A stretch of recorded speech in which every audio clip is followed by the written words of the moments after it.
रामकृष्ण हरी.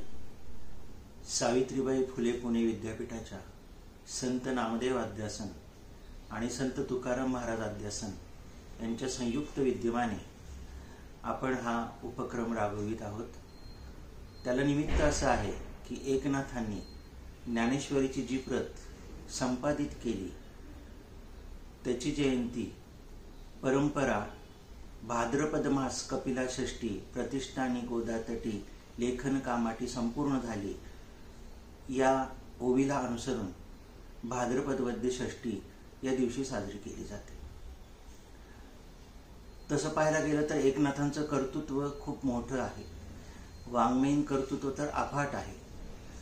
तर या निमित्ताने आपण असं करूयात की त्यांची जी अलौकिक कलाकृती एकनाथी भागवत, त्या एकनाथी भागवताची थोडीशी वैशिष्ट्य आणि त्या निमित्ताने संत एकनाथांनी त्याच्यामध्ये जे काही आपल्या स्वतःच्या पदरचं जे काही भाष्य केलेलं आहे त्याचा आपण थोडासा मागोवा घेण्याचा प्रयत्न करूया. आता एकनाथी भागवत म्हटल्यानंतर त्याच्या निवडीपासूनच नाथांचं वेगळेपण आपल्याला सिद्ध होतं. मुळात दशमस्कंद जो आहे, संपूर्ण भागवत हे सर्व भगवत भक्तांना प्रिय आहेच, परंतु दशमस्कंद जास्त प्रिय आहेत कारण त्याच्यामध्ये भगवान श्रीकृष्णाच्या संपूर्ण लीला किंवा संपूर्ण चरित्र त्याच्यामध्ये आलेलं आहे. त्याच्यावर कृष्णदयावर नावांनी हरिवर्ध नावाची टीका लिहिलेली आहे. परंतु संत एकनाथांनी दशमस्कंद न निवडता एकादश स्कंदाची निवड केली, यातच त्याचं वेगळेपण आहे. आणि त्याच्या मागचा त्यांचा उद्देश असा होता की जसं भगवद्गीता ही श्रीकृष्णाने अर्जुनाला केलेला उपदेश आहे, त्याप्रमाणे हा एकादश स्कंद हा श्रीकृष्णांनी उद्धवाला केलेला उपदेश आहे. आणि दोन्हींच्या मधली काही साम्यस्थळं आपण पुढे पाहूयात. एक म्हणजे दोन्ही ठिकाणी श्रीकृष्ण हा वक्ता आहे. दुसरं, विनोबांनी एके ठिकाणी असं म्हटलेलं आहे की अर्जुन हा सगुण भक्तीचा आदर्श आहे, तर उद्धव हा निर्गुण भक्तीचा आदर्श आहे. आणि दोन्ही ग्रंथाची जर पार्श्वभूमी पाहिली तर ती पण खूप विलक्षण आहे. म्हणजे एकीकडं युद्धभूमी आहे, आणखीन अर्जुनाला संभ्रम पडलेला आहे की मी आता काय करू, ह्यांच्याशी लढू की नको लढू. आणि इकडे भगवंत स्वतः निजधामाला चाललेले आहेत, त्यांनी यादवांचा संवार स्वतःच्या इच्छेने केलेला आहे. आणि अशा प्रसंगी ते उद्धवाला बोलवतात आणि उद्धवाला सगळं ज्ञान सांगतात. म्हणजे दोन्ही ठिकाणची पार्श्वभूमी ही पण महत्वाची आहे. दुसरं असं की आपल्याकडे जी एक म्हण आहे की ज्ञानाचा एका, त्याप्रमाणे ज्ञानेश्वरी आणि एकनाथी भागवत असं जर आपण समोरासमोर ठेवलं तर त्याच्यात बिंब प्रतिबिंब भाव हा आपल्याला दिसून येतो. आणि वारकऱ्यांमध्ये जी प्रस्थानत्रयी मान्य आहे तर त्याच्यामध्ये ज्ञानेश्वरी, नाथ भागवत आणि तुकाराम गाथा ह्या तीन ग्रंथांना अपूर्व महत्व आहे. आता एकनाथी भागवताचं वैशिष्ट्य असं की अजूनही वारकरी भाविक असं मानतात की जर सुरुवातीला आपण एकनाथी भागवत वाचलं तर ज्ञानेश्वरी समजायला थोडीशी सोपी जाते. विषय खरं तेच आहेत, म्हणजे गीतेतलेच बहुतेक विषय एकनाथी भागवतामध्ये आलेले आहेत, परंतु ते विस्ताराने आलेले आहेत. आता एकनाथांची निवड ही आपण पाहिली. आता त्याच्यामध्ये जेव्हा मंगलाचरणाची सुरुवात होते तर ती इतरत्र आपण पाहतो की मंगलाचरणाची सुरुवात ही गणपती वंदनेनं होते किंवा गणेश वंदनेनं होते. ज्ञानेश्वरांनी सुद्धा ओम नमो जय अध्याय वेद प्रतिपाद्या जय जय स्वसंवेद्या आत्मरूपा असं म्हटलेलं आहे. परंतु नाथांनी सुरुवातीची जी ओवी आहे त्याच्यामध्ये सद्गुरूंना वंदन केलेलं आहे. ओम नमो श्री जनार्दना नाही भव अभव भावना न देखोनी मितूपणा नमन श्री चरणा सद्गुरु राया. आणि मग गणपतीचं वंदन केलं आहे. आणि मग ती ओवी अशी आहे की नमन श्री एकदंता एकी दाविसी अनेकता परी एकात्मता नमोडे. म्हणजे तिथे त्यांनी सुरुवातीला सद्गुरूंना वंदन केलेलं आहे, नंतर गणपतीला वंदन केलेलं आहे. आणि जसं ज्ञानेश्वरांचा षडभुज गणेश आहे तसा नाथांचा हा चतुर्भुज गणेश आहे. ते पण त्यांनी सविस्तर विस्ताराने केलेलं आहे. मग नंतर शारदा वंदन येतं, त्याच्यानंतर संतस्तवन येतं, त्याच्यानंतर कवीश्वर वंदन येतं, पूर्वसूळींचं वंदन येतं आणि तिथे एकनाथांनी स्वतःची जी कुलस्वामिनी आहे एकवीरा, तर त्या एकवीरा आणि स्वतःचं नाव एकनाथ यांना वंदन करताना दोन्ही नावांचा श्लेष करून त्यांना वंदन केलेलं आहे. नंतर स्वतःचं जे गोत्र विश्वामित्र ऋषी त्यांना वंदन केलेलं आहे आणि त्यांनी आपल्या ग्रंथलेखनाचं सगळं श्रेय हे जसं सद्गुरूंना दिलेलं आहे तसं ते त्यांनी त्यांचे भगवान दत्तात्रेय त्यांना दिलेलं आहे. म्हणून ते म्हणतायत की आता नमो श्री दत्तात्रेया, जो का आचार्यांच्या आचार्या तेने प्रवर्तविले ग्रंथकार्या.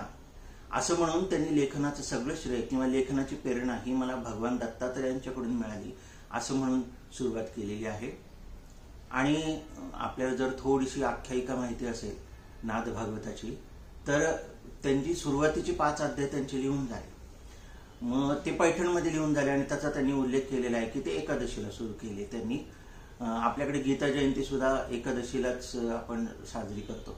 त्याप्रमाणे त्यांनी एकादशीला तो ग्रंथ लेखनाचा प्रारंभ केला आणि मग नंतर 5 अध्याय झाल्यानंतर त्यांचे कोण जे शिष्य होते त्या शिष्यांनी बहुतेक त्याच्या प्रती वगैरे केल्या असतील आणि मग तो शिष्य ते 5 अध्याय घेऊन काशीला गेला आणि काशीला गेल्यानंतर त्यांनी तिथं त्या घाटावर जाऊन त्यांचं वाचन वगैरे पठण सुरू केलं. आता काशीतले जे तत्कालीन जे ब्राह्मण होते त्या ब्राह्मणांना ही भागवतावरची मराठी टीका ही काही फारशी रुचली नाही आणि मग त्यांनी त्याच्यावर आक्षेप घेतला आणि मग एका आख्यायिकेनुसार त्यांनी एकनाथांना बोलावणं पाठवलं. मग एकनाथ पैठणवरून काशीला आले आणि तिथून पुढे मग ते म्हणाले की मी आता ह्या घाटावरच हा ग्रंथ पूर्ण करतो आणि मग पुढचे त्यांनी सगळे अध्याय पूर्ण केले. 31 अध्यायापर्यंत त्यांनी ते सगळे तिथंच पूर्ण केलं. नंतर त्या काशीचे जे कोणी ब्राह्मण होते त्या ब्राह्मणांच्याकडून त्याची शलाका परीक्षा घेतली गेली आणि त्या शलाका परीक्षेमध्ये हा ग्रंथ उत्तीर्ण झाला आणि त्यांनी अंबारीतून एकनाथी भागवताची मिरवणूक काढली. हा तो इतिहास आहे. म्हणजे इतकं जे त्याचं जे महत्व आहे ते ही कथा ही आख्यायिका खरी असू नसो, परंतु त्याच्यामुळं एकनाथी भागवताचं जे महत्व आहे ते अधोरेखित होतं. आता इथे आपल्याला पुन्हा संत बहिणाबाईचा जो अभंग आहे की संत कृपा झाली इमारत फळ आली, त्याच्यामध्ये त्यांनी बघा किती मार्मिकपणाने उल्लेख केलाय की जनार्दन एकनाथ खांब दिला भागवत. म्हणजे जो खांब असतो तो खांब एकाच वेळी पायाला पण धरून असतो, आणखीन तो कळसाचा पण आधार असतो. इथे जर आपण पाहिलं तर नाथांचं कर्तृत्व असं की नाथांनी ज्ञानेश्वरीची शुद्ध प्रत तयार केलीच आणि दुसरं असं की जेव्हा ते तिकडे गेले तर ते आळंदीला गेले तेव्हा आळंदीला तिथे ज्ञानेश्वरांच्या समाधीच्या आजूबाजूला खूप घनदाट असं जंगल दाटलेलं होतं, झाडी झालेली होती. तर ते सगळं साफ करून त्यांनी ती जी समाधीची जागा होती ती समाधीची जागा त्यांनी तिथं शुद्ध केली, ती शोधली. त्याच्यानंतर त्यांनी संपादनाचं काम केलं. म्हणजे आधी संशोधक मग संपादक असं त्यांनी केलं. म्हणजे हा धागा ज्ञानेश्वरांच्या पर्यंत आला. दुसरं असं की नामदेवांनी उत्तरेमध्ये जाऊन हिंदीमध्ये पदरचना केली आणि आपल्याला माहिती की गुरुग्रंथ साहेबांमध्ये त्यांची ती सगळी 62 पद समाविष्ट आहेत. नाथांचं कर्तृत्व त्याच्या पुढे एक पाऊल आहे की नाथ काशीला गेले, परंतु त्यांनी जी रचना केली ती मात्र मराठीतच केली, ती त्यांनी हिंदीत नाही केली, आपल्या मातृभाषेमध्ये तिथे त्यांनी केली.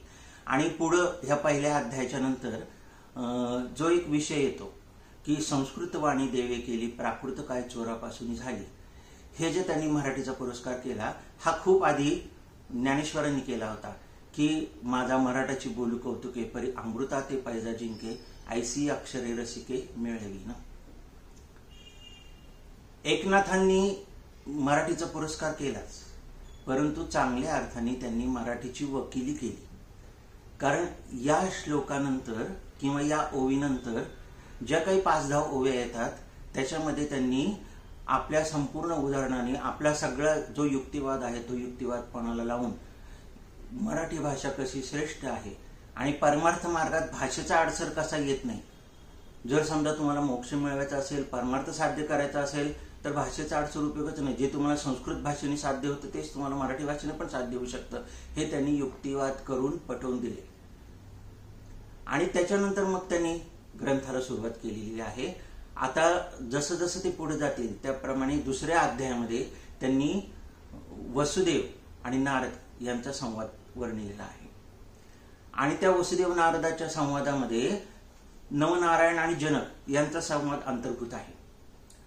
म्हणजे जनकाकडे ते नवनारायण येतात आणि मग ते नवनारायण त्याला सगळा भागवत धर्माचा उपदेश करतात.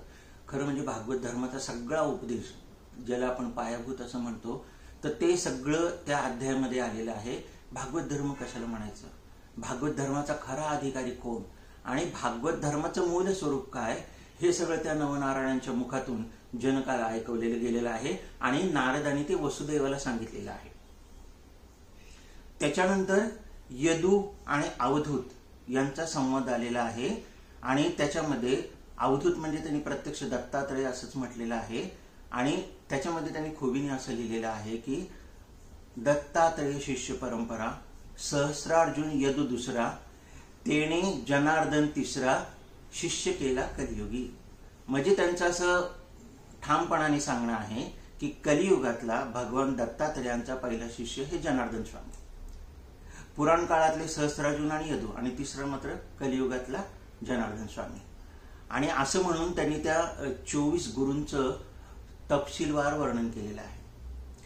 आता जर तुम्ही भागवताचा जो 24 गुरूंचा जर तो श्लोक पाहिला तर त्याच्यामध्ये फक्त त्यांनी नावच दिलेली आहे, परंतु त्या कुठल्या गुरुकडून त्यांनी काय घेतलं त्याचं विश्लेषण त्यांनी केलेलं नाही. ते विश्लेषण नाथांनी केलेलं आहे आणि नाथांनी तो प्रत्येक एक गुरु घेऊन त्याचं वैशिष्ट्य किंवा त्याचं जे काही असाधारणपण आहे ते तिथे सांगितलेलं आहे. आणि जो जो जयाचा घेतला गुण तो तो गुरु म्या केला जाण, म्हणून गुरुसी आले अपारपण, असं सांगून सगळं विश्वच हे मला गुरुमय दिसतंय. कारण एक गुरु जो आपण करतो तो त्यातला जो काही गुण असतो तो गुण घेतो आणि दुसरा घेतो तो त्यागाने करतो की असा असू नये. त्यामुळे विधिनिषेधात्मक त्यांनी ते गुरुचं सगळं वर्णन केलेलं आहे.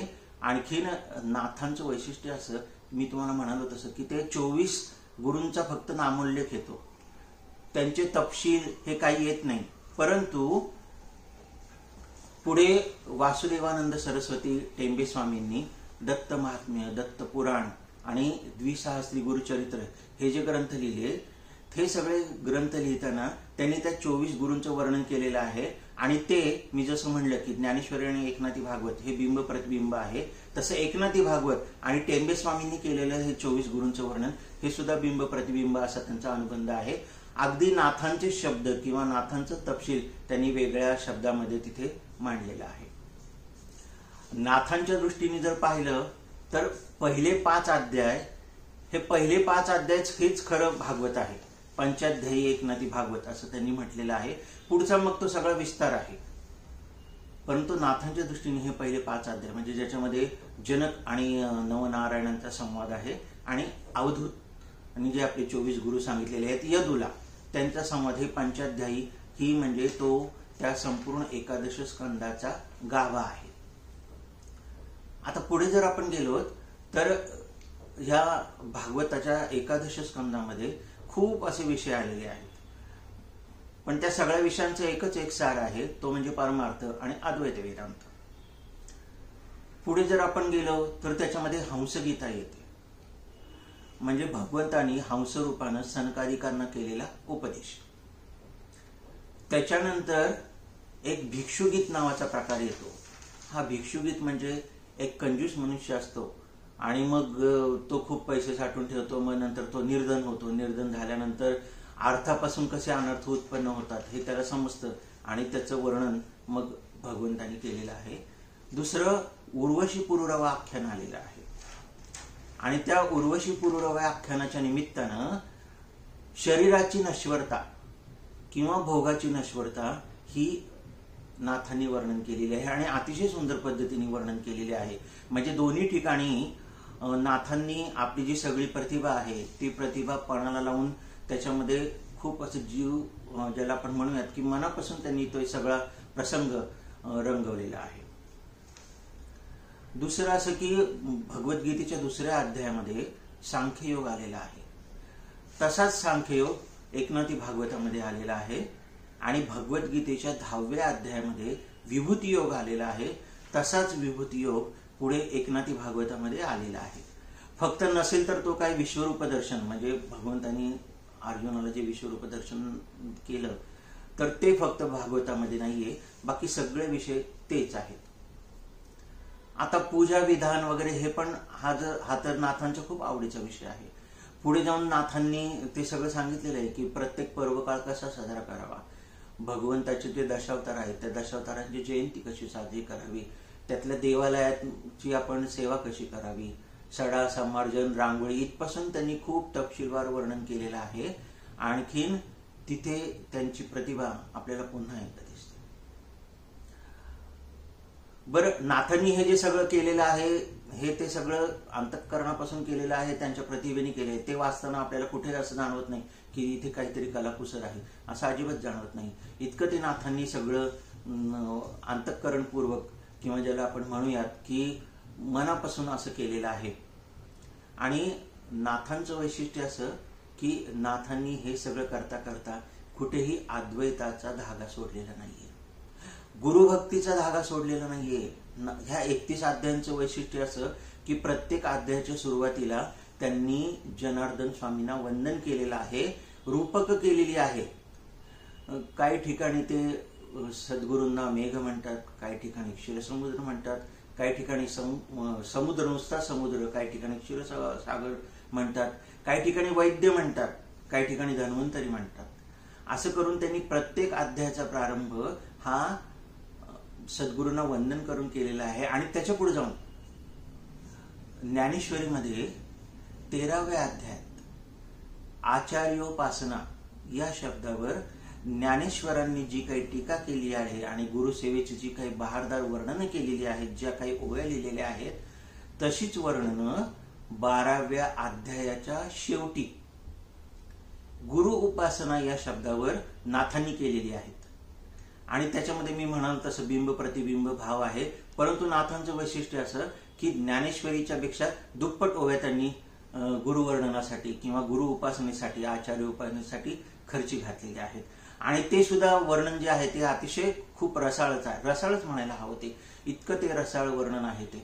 आणि कधी कधी ते वाचताना आपल्या डोळ्यामध्ये पाणी पण येतं, कारण इतकी पराकोटीची गुरुभक्ती जी त्यांनी ज्ञानेश्वरांच्या पासून शिकली होती, तर इतकी पराकोटीची गुरुभक्ती ती त्यांनी त्याच्यामध्ये सगळी ओतलेली आहे. आणि हे सगळं सहज आहे, स्वाभाविक आहे. आणि ह्याच्यासाठी त्यांनी खूप काही कष्ट घेतले असं नाही, स्वाभाविकपणे, म्हणजे कळीचं फुल जितकं सहजतेने व्हावं त्याप्रमाणे हा सगळा जो भाग आहे, हा सगळा भाग तिथे आलेला आहे. आणि ह्याच्याही पुढे जाऊन मग त्यांनी शेवटच्या अध्यायामध्ये जेव्हा ते येतात तर तेव्हा तिथे नाथांच्या वाणीला थोडीशी आपण काय म्हणूयात की नाथ सद्गतीत झालेले आहेत. म्हणून त्यांनी शेवटच्या अध्यायामध्ये आपले सद्गुरू आणि श्रीकृष्ण यांची तुलना केलेली आहे. आणि त्या अध्यायामध्ये त्यांचं वैशिष्ट्य असं की त्यांनी संपूर्ण श्रीकृष्णाचं चरित्र संकलित स्वरूपात वर्णन केलेलं आहे. नुसतं चरित्रच नाही तर श्रीकृष्णाचं अलौकिक सौंदर्य, त्या सौंदर्याचं खूप छान असं वर्णन केलेलं आहे. म्हणजे आपल्या वारकरी पंथामध्ये जे रूपाचे अभंग आहेत की रूप पाहता लोचने किंवा सुंदर ते ध्यान, किंवा नामदेवांचं जे आहे सुखाचे जे सुख श्रीहरिमुख, तर त्याप्रमाणे रूपाच्या अभंगांच्या मालिकेत जाऊन बसणारं असं ते सगळं ओवीबद्ध वर्णन आहे. आणि ते अतिशय खूप सुंदर आहे. जणू प्रत्यक्ष भगवंत श्रीकृष्ण त्यांच्या समोर आहेत आणि ते त्याचं वर्णन करत आहेत, असं अतिशय चित्रमय वर्णन त्यांनी त्याच्यामध्ये केलेलं आहे. आणि मग उद्धवाला उपदेश करताना श्रीकृष्ण आता सांगतात की आता तू हे क्षेत्र सोडून जा. आणि मग ती शेवटची जी काही त्या दोघांची, ज्याला आपण म्हणूयात गुरु शिष्यांची ताटातूट वगैरे जी होती, त्याचं वर्णन सुद्धा नाथांनी अतिशय सद्गतीत होऊन आणखीन दुःखित अंतःकरणाने केलेलं आहे. म्हणजे आपण हा जर समजा मोठा पट पाहिला 31 अध्यायांचा, तर अध्याय क्रमांक 1 ते अध्याय क्रमांक 31 असं ते चढत्या क्रमाने, ज्याला आपण चढती भाजणी म्हणतो, चढत्या क्रमाने ते सगळे नाथांचे अध्याय जे आहेत ते नाथांचे अध्याय असे सगळे फुलत गेलेले आहेत. मुळात भागवताचं 11 स्कंद जे आहे ते 1500 ओव्यांचं आहे. त्याच्यावर नाथांनी सुमारे 18 ते 19,000 ओव्यांची टीका किंवा भाष्य केलेलं आहे. म्हणजे पाहते किती विस्तृत स्वरूपात आहे. आणि किती तपशीलवार आहे. बरं, हे सगळं करताना कुठेही कंटाळवाणेपणा येत नाही. हे नाथांचं वैशिष्ट्य किंवा नाथांचं ग्रंथकर्तृत्व आपण म्हणूयात. आणि ज्याप्रमाणे यत्र योगेश्वर कृष्ण यत्र पार्थो धनुर्धर हा जो गीतेचा शेवटचा श्लोक आहे, तशाच पद्धतीचा शेवटच्या श्लोकाचं वर्णन नाथांनी केलेलं आहे. म्हणजे श्रीकृष्ण जरी निजधामाला गेले तरी त्यांनी आपली भक्ती ही उद्धवाला दिलेली आहे. आपल्या भक्तीचा जो काही प्रकार आहे तो त्यांनी त्यांना सांगून ठेवलेला आहे. म्हणजे आपण असो नसो, परंतु आपल्या भक्तीचं विधान किंवा आपल्या भक्तीचा जो काही प्रकार आहे, आपल्या भक्तीचे जे काही संकेत आहे, ते पुढच्या कलियुगासाठी लोकांना प्राप्त व्हावेत, हा त्याचा मागचा उद्देश आहे. आणि म्हणूनच मला असं वाटतं की नाथांनी 11 स्कंदाची निवड केली असावी. नाहीतर तसं पाहायला गेलं तर भरपूर ग्रंथ होते, परंतु नाथांनी त्याचीच निवड केली.